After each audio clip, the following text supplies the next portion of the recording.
C'est juste en fait vous imposer à vous, messieurs, une pression sociale inutile pour que vous soyez à la hauteur d'une norme impossible à atteindre. Une norme qui n'est même d'ailleurs présente que dans les films de cul. Là où les mecs ont automatiquement une trique dès que le moindre chat leur passe sous le nez. Le désir, ce n'est pas un interrupteur, il a besoin de sécurité émotionnelle. Résultat, beaucoup se retrouvent à vivre leur sexualité de manière plus mécanique que réelle, alors qu'ils auraient besoin eux aussi d'être écoutés, rassurés, compris.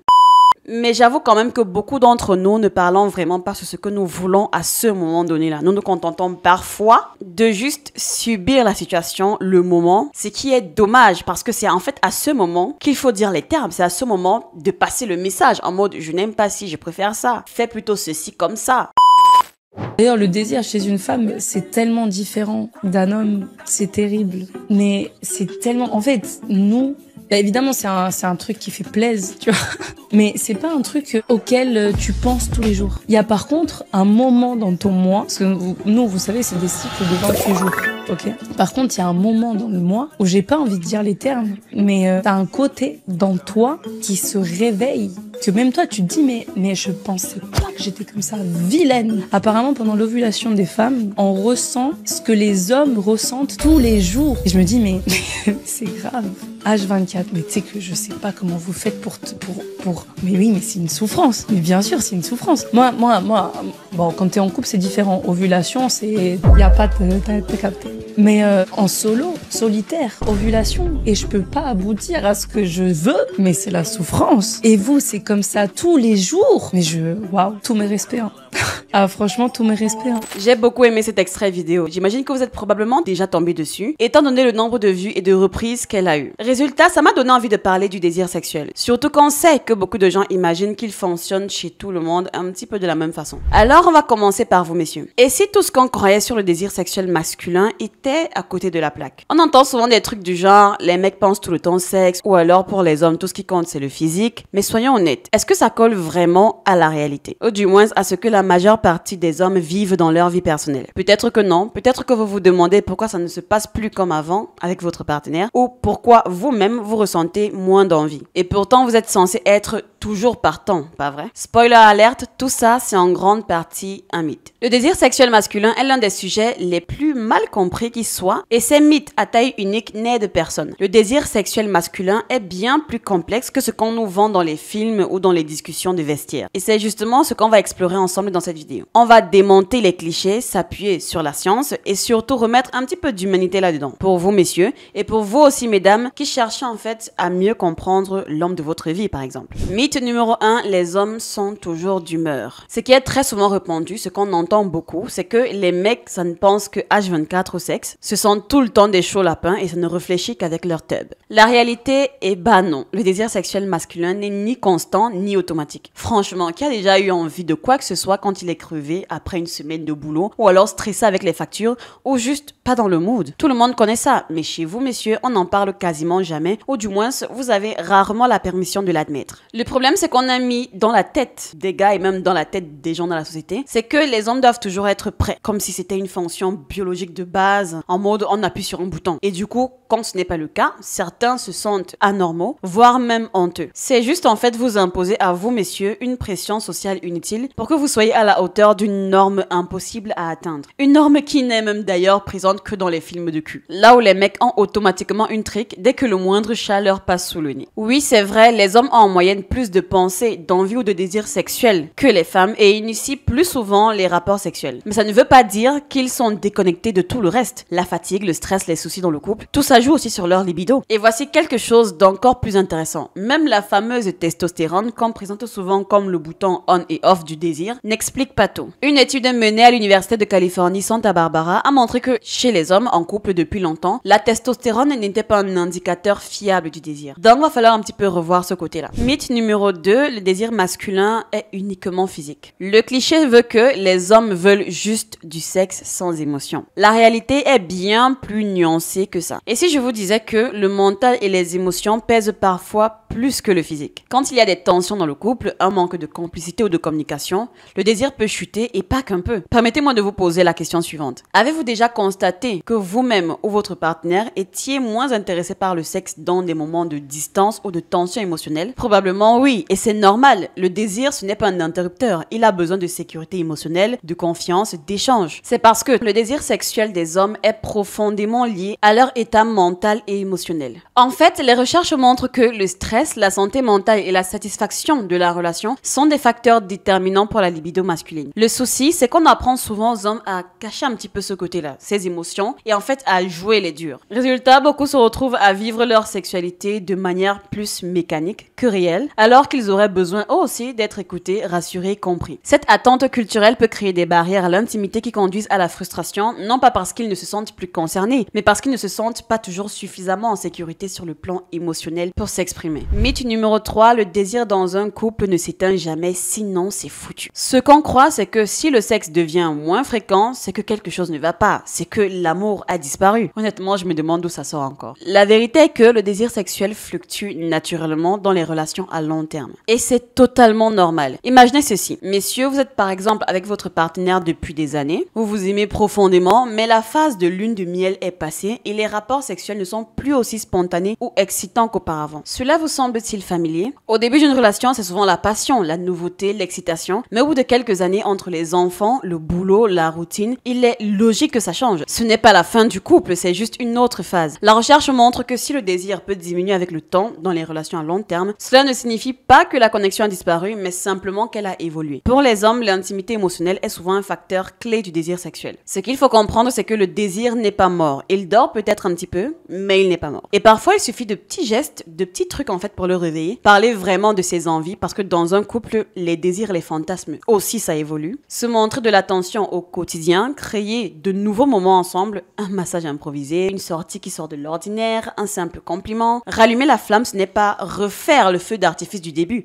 c'est entretenir un feu de camp plus discret mais tout aussi chaleureux. Mythe numéro 4, le désir sexuel masculin est incontrôlable. La croyance selon laquelle le désir sexuel des hommes est purement instinctif et câblé, genre bestial comme un animal. À la réalité, c'est encore une idée reçue qui infantilise les hommes et déresponsabilise tout le monde. Oui, les pulsions sexuelles existent, mais non, les hommes ne sont pas guidés uniquement par leurs hormones. Le fait de réduire la sexualité masculine à la seule biologie rend bien mauvais service aux hommes. Certes, les hormones et l'attirance physique jouent un rôle, mais il en va de même pour les besoins émotionnels, les pressions de la société et même la façon dont les hommes se perçoivent. Le désir, ça dépend aussi de l'environnement, de l'humeur, de l'image de soi, car si un homme se sent valorisé, aimé, écouté, son désir est souvent bien plus présent et j'irais même jusqu'à dire florissant. À l'inverse, quand il se sent critiqué, rejeté ou ignoré, il peut se refermer, se couper de ses envies, même s'il ne le dit pas. Donc, réduire le désir sexuel masculin à une question de pulsion, c'est ignorer tout le reste. Les insécurités, les attentes, les émotions. Et c'est exactement ça qu'on veut éviter. Il ne s'agit pas d'être toujours d'humeur ou de correspondre à une vie sociétale fictive, mais de comprendre la belle complexité de la façon dont les émotions, la biologie et les relations jouent un rôle dans nos désirs et dans nos expériences sexuelles. Donc, messieurs, si vous avez déjà senti pas comme les autres, parce que vous aviez moins envie ou que vous aviez besoin de plus que juste un contact physique, it's okay. Et mesdames, si vous avez envie de comprendre ce qui se passe vraiment chez les hommes, ça commence ici. Comprendre tout ça, c'est pas juste bon pour la libido, c'est bon aussi pour le couple, pour l'estime de soi et pour la qualité de votre relation. Alors, étant donné qu'on ne peut pas parler de l'un sans parler de l'autre, on va faire une halte du côté des dames pour également y voir un petit peu clair. J'avais déjà eu à traiter une thématique similaire dans les débuts de la chaîne, mais aujourd'hui on va faire simple. Parce que beaucoup s'étaient plaints que la vidéo était trop compliquée, que ça demande beaucoup trop de choses. Bref. Le désir sexuel féminin. Très souvent, on plaque le modèle du désir masculin sur les femmes. Genre, si vous en avez envie, vous vous dites « elle aussi, non ?» Eh bien, pas vraiment. Pendant longtemps, on a cru, à tort, que le désir sexuel féminin était soit calqué sur celui des hommes, soit directement lié à leur excitation. Genre, il suffisait d'un baiser ou d'un contact physique pour allumer une femme comme on appuie sur un interrupteur. Sauf que dans la vraie vie, ça ne marche pas du tout comme ça. Cependant, il est vrai que comparé aux hommes, il faut beaucoup plus de choses pour arriver à un résultat concluant de ce côté. côté-là. C'est un mélange complexe entre émotions, ressentis corporels, contexte et surtout relation avec l'autre. Prenons un exemple simple. Une femme peut se sentir très attirée par son partenaire, l'aimer profondément, mais ne pas ressentir de désir dans un moment précis. Pourquoi? Eh bien parce que elle est stressée, elle est fatiguée, elle est préoccupée ou qu'elle ne se sent juste pas connectée émotionnellement à ce moment-là. Ça ne veut pas dire qu'elle n'a jamais de désir, juste que ça ne fonctionne pas de façon automatique. Et ça ne veut surtout pas dire lorsque vous, messieurs, par exemple, vous l'approchez la plupart du temps et qu'elle vous recale, elle n'est simplement pas alignée sur le même axe que vous à ce moment précis. Et c'est tout ce qu'il faut comprendre. Bien sûr, ici on parle dans une relation saine et épanouie. Et même la science est d'accord avec ça. Des chercheurs comme le docteur Rosemary Besson ont montré que chez les femmes, le désir ne naît pas toujours spontanément. Il peut arriver en cours de route quand il y a une bonne ambiance, un moment d'intimité ou une connexion émotionnelle forte. En gros, c'est le contexte qui compte. C'est pas juste les caresses, les mots doux, mais comment la personne se sent dans sa relation à ce moment-là. La différence ici avec les hommes, c'est qu'une femme sera plus dans le contexte alors qu'un homme pourrait se limiter à la simple présence physique. Je dis bien pourrait. Donc pour une femme, ce sera est-ce qu'elle se sent en confiance, en sécurité, aimée, appréciée, etc. Et ce n'est pas juste une théorie. Le docteur Meredith Shivers, elle aussi spécialiste du sujet, elle a montré que l'excitation féminine peut être déclenchée par plein de choses différentes. Une ambiance romantique, un geste tendre, un regard complice, un souvenir, une voix et parfois même des choses qui n'ont rien de sexuel en apparence. Par exemple, une femme peut être touchée par une scène de film, une musique ou même par des trucs encore plus what the fuck, genre la manière dont un mec va ouvrir un pot de confiture ou alors la posture qu'il aura lorsqu'il est assis. Je vous assure messieurs que dans le cerveau d'une femme, presque tout et n'importe quoi peut alimenter le désir et ça peut démarrer au quart de tour. Il y a une étude super intéressante publiée qui identifie 4 grands types de déclencheurs pour le désir féminin. Les liens affectifs et la sensation d'être attaché à l'autre, les signaux érotiques, proximité, physique, toucher, regard, etc. Le fait de voir ou entendre des choses sexuelles, oui, j'insiste sur le entendre. Et enfin, des indices romantiques du genre une attention particulière, une soirée à deux, un mot tendre, etc. Mais attention, ces déclencheurs ne fonctionnent pas tous de la même manière pour tout le monde. Ils interagissent entre eux et leurs effets peuvent changer en fonction du moment de vie, de l'état émotionnel, du contexte de la relation ou même du fait d'avoir des enfants ou non. C'est tout sauf une mécanique simple. Et ce qui est encore plus fascinant, c'est que le désir féminin évolue dans le temps. Contrairement à ce que certains croient, les femmes ne perdent pas forcément leur désir avec l'âge. Au contraire, beaucoup expliquent se sentir plus libres sexuellement après leurs 40 ans, une fois que la pression de fonder une famille s'est estompée. Certains disent même que leur libido a explosé après la ménopause ou pendant une grossesse. Interesting.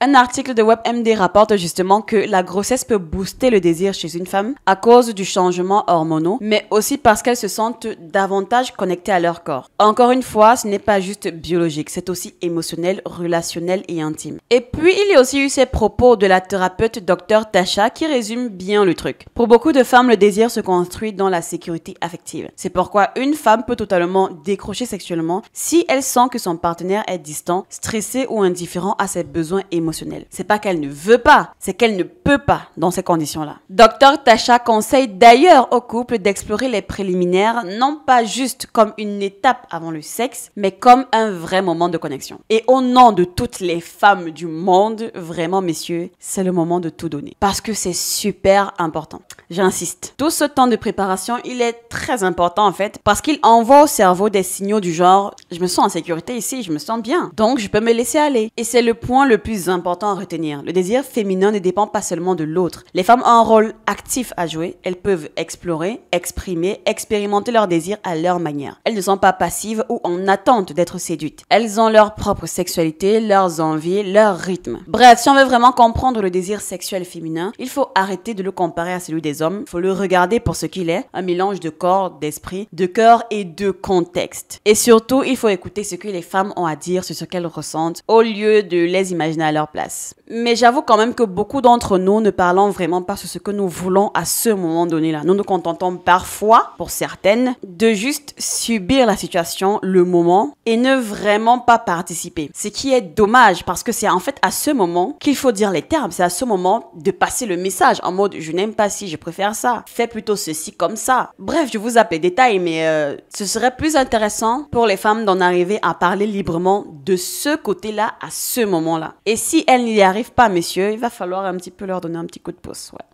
Voilà quoi. Donc en résumé, le désir sexuel féminin, c'est un langage subtil, complexe, mais pas du tout inaccessible. C'est comme une sorte de valse, parfois douce, parfois intense, qui ne suit pas toujours les règles du tempo classique. Il ne suffit pas d'appuyer sur play pour que la musique démarre. Il faut accorder les instruments, trouver le bon moment, le bon lieu, la bonne énergie. Parce que le contexte, pour une femme, honnêtement, ça compte de fou malade. Contrairement au désir masculin qui souvent peut être plus direct, plus mécanique, le désir sexuel féminin est contextuel, relationnel et émotionnellement intelligent. Il s'inscrit dans un tout. Comment elle se sent dans sa tête, dans son corps, dans sa relation, dans sa journée même. Est-ce qu'il y a une complicité, une sécurité, une tension subtile mais bienveillante? Je dirais que c'est un désir plus fluide, moins catégorique, mais pas moins puissant. Au contraire, quand il est pleinement activé, il peut être incroyablement riche, créatif, intense et surtout durable. Et croyez-moi, il peut apparaître là où on ne l'attend pas. C'est ça que je trouve un petit peu fascinant. Donc, arrêtons un petit peu ces stéréotypes qui disent que ouais, la femme veut moins que l'homme, elle ne pense pas autant au sexe, elle attend d'être séduite. Tout ça, c'est tout sauf vrai. Ceux qui ont fait l'expérience de relations longues et saines me donneront raison à ce niveau. Les femmes désirent, mais à leur manière, avec leur rythme. Sexuellement et presque comme dans tout au quotidien, les femmes ne vivent ni ne ressentent les choses pareillement. Quand une femme est dans une relation épanouie sexuellement, ça se sait. Pas besoin de déchiffrer le codex pour le ressentir. Et je me rappelle même d'un commentaire que j'avais reçu sous une de mes vidéos où un homme en fait témoignait que parfois, c'est lui qui doit dire à sa femme de se calmer, genre de ralentir le tempo parce qu'elle a un appétit vorace. Bien sûr, c'est une particularité de leur couple. Toutes les femmes ne sont pas appelées à être voraces, du moins pas tout le temps. Il faudrait éviter de comparer, mais plus prêter attention à comment fonctionne son partenaire et le tour sera joué. Donc, au lieu de s'accuser les uns les autres à cause d'un mauvais tandem, d'un mauvais équilibre en termes de désir sexuel, il faudrait plutôt se demander quels sont les CNTP les plus optimales en fait pour libérer sa sexualité. MDR, CNTP, conditions naturelles de température et de pression. Vieux réflexe en fait. Et lorsqu'on apprend à mieux se connaître et à écouter ses émotions, à parler sans honte de ce qui nous plaît vraiment entre les quatre murs, à tous les coups, je vous assure que le désir devient plus fort, plus vrai, plus libre. Donc, à vous messieurs qui vous êtes déjà posé cette question, cette vidéo déjà peut être une ouverture de balle en termes de réponse. Et si vous êtes une femme qui regardez cette vidéo, vous êtes sur le bon chemin pour comprendre l'autre, donc votre partenaire masculin, sans le juger. Voilà, c'est tout pour cette vidéo. Si elle vous a parlé, eh bien, n'hésitez pas à la liker, à vous abonner et pourquoi pas à la partager. Que ce soit un pote, à votre partenaire ou juste à quelqu'un qui, voilà, mérite d'entendre ça. Et aussi, dites-moi en commentaire ce que vous avez découvert, par exemple, sur votre propre désir en grandissant. Ça m'intéresse vraiment. On se dit donc à bientôt dans une prochaine vidéo. Ciao!